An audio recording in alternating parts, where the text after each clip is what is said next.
should turn that on so they can hear me. Okay.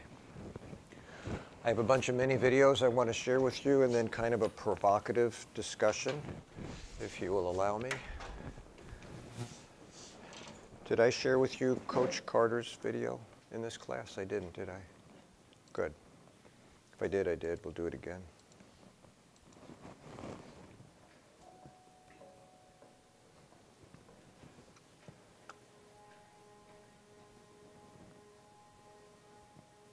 So they can cut the chain off the door, but they can't make us play. We've decided we're going to finish what you started, sir. Yeah, so leave us be, coach. We got shit to do, sir.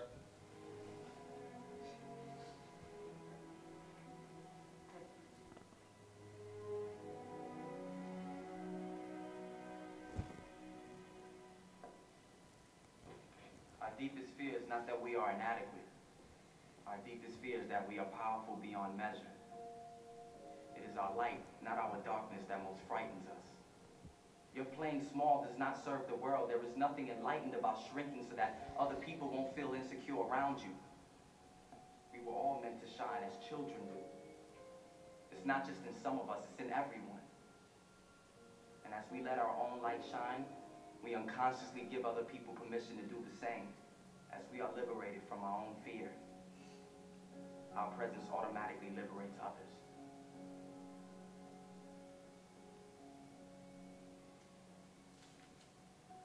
Sir, I just want to say thank you. You saved my life.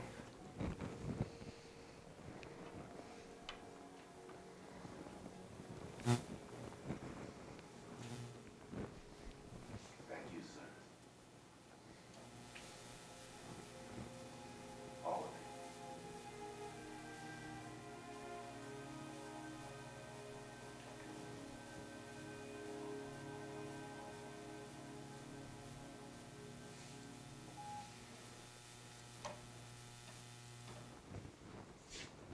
How many of you saw that video or that movie? Just a handful? Yeah, let me do the backdrop because I really want to talk about this for a minute. The backdrop of this is an inner city school, Richmond High. It turns out that Samuel L. Jackson is a former basketball star, whole state records when he was with the team. They went to a state championship. The school calls him up. He's a local businessman, very successful. Wants to know if he'll coach the team, and they said, I will, but I have one condition. They're all going to sign a contract that they're going to keep their grades up, because he knows in an inner city school, within 2 years of graduation from high school, 60% of them are going to end up in prison or jail. They do not have a chance. He said their only chance is to be educated, to have an opportunity to open their minds to larger things. And the school said okay, and the kids said okay, and everybody signed a contract, and they go on a tear, 14-0. And then Coach Jackson gets their academic report, and over half of them, I believe, are failing. And he reminds them, we had a contract. And they get in his face. They get kind of uppity about it, you know. And he puts a chain on the gymnasium door and says, till you bring your grades up and honor your contract, we're not playing ball anymore. We're not even practicing. Well, that creates an uproar. And it goes home, and the parents get upset. What are you doing? This is the best thing that ever happened to my kid. And he said, you're not helping your children. If they don't get an education, they will leave here, and the odds are that they'll end up in prison or jail within 2 years. He said, I will not take the chain off the door. So they have a school board meeting. And at the school board meeting, everybody gets in Samuel Jackson's face, and they decide to override him and take the chain off the door. So when the video opens, you see Coach coming in with a box to go to the back of the gymnasium where his office is and to clear it out, because he's not going to comply. He's not going to do something that he thinks will not benefit these young men. And when he comes in, see, his students have been at this board meeting. And they say that you can cut the chain off the door, Coach, but they can't make us play. He sees these kids on their own with voluntary faculty sitting down deciding they're going to honor their word.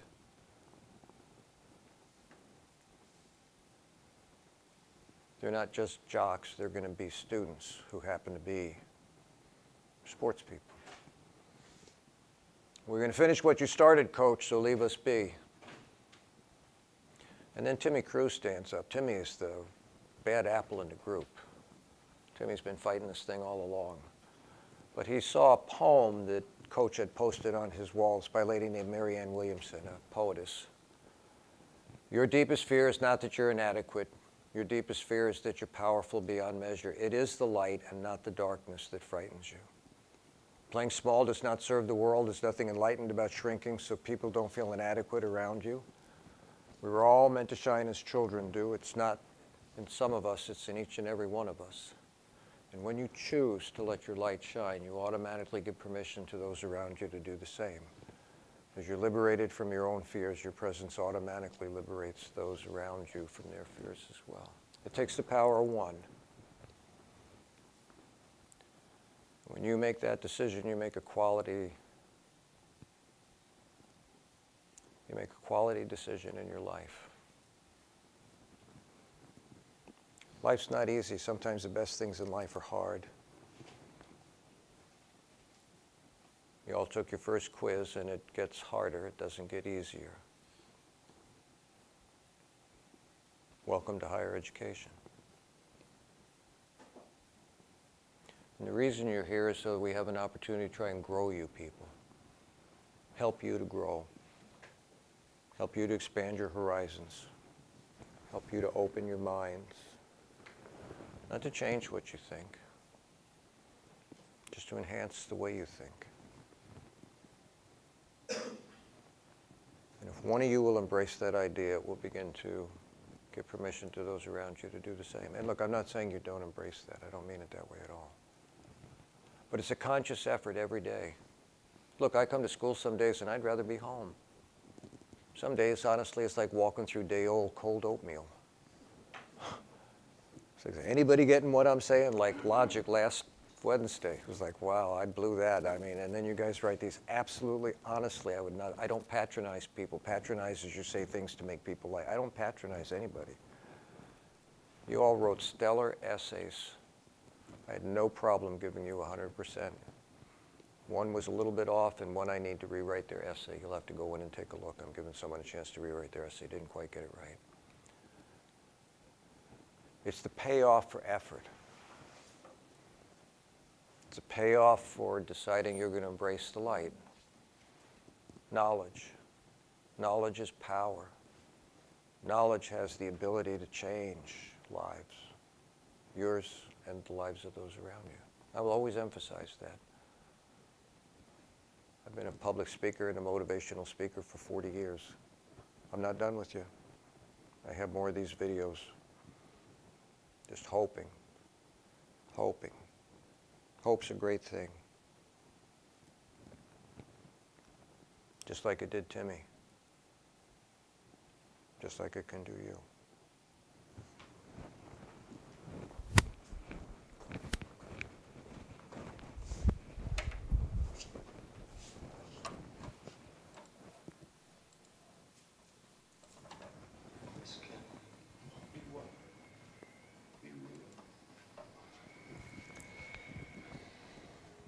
Metaphysics is the branch of philosophy that asks the question, what is real?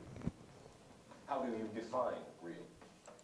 If you're talking about what you can feel, what you can smell, taste, and see, then real is simply electrical signals interpreted by your brain.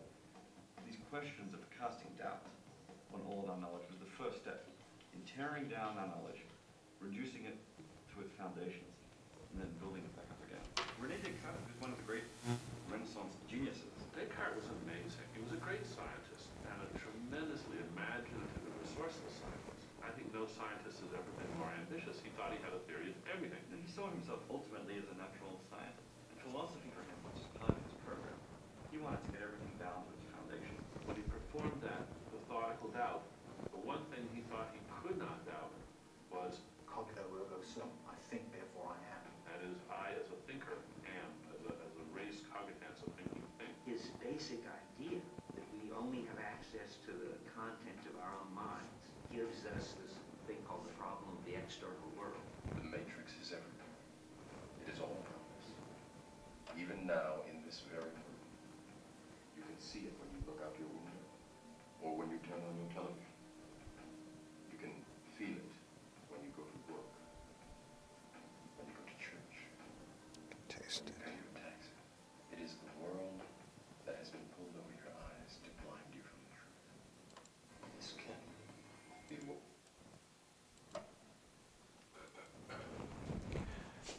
So on September 14th, this is real, Bank of America made a statement to its clients, people who've invested billions of dollars with them, that they think there's a 20 to 50% chance that right now we're all living in a matrix, in a virtual reality. We just don't know it.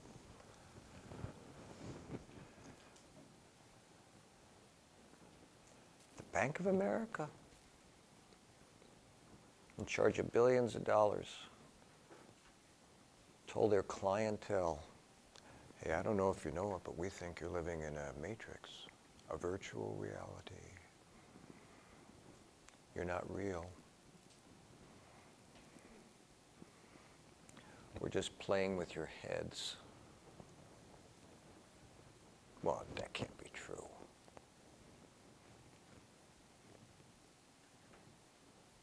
The world's richest billionaires have now invested hundreds of millions of dollars because they are also convinced, 50%, that we live in a virtual reality. This is not really real. You realize in a matrix, it's all real. How would you know it's not real? It's just real. Trust me, I'm real. 50% of billionaires in the tech industry are absolutely convinced, 50-50, we're already in a virtual reality. Bank of America. What is a bank thinking like that for? Do we live in a virtual reality?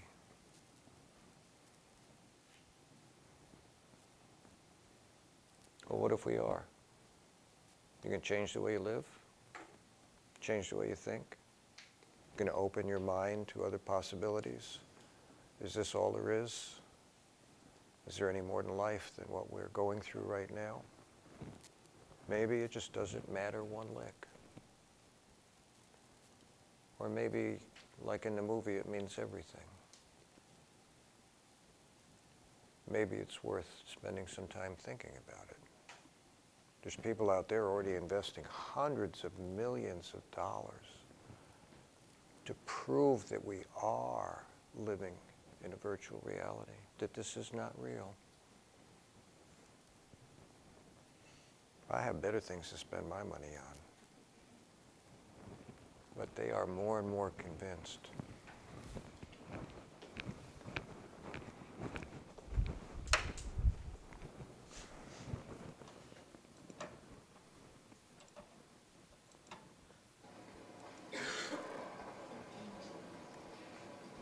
I imagine that right now you're feeling a bit like Alice. Tumbling down the rabbit hole. You can say that. I can see it in your eyes. You have the look of a man who accepts what he sees because he is expecting to wake up. Ironically, this is not far from the truth. Do you believe in fate? No, Why not? because I don't like the idea that I'm not in control of my life. I know exactly what you mean.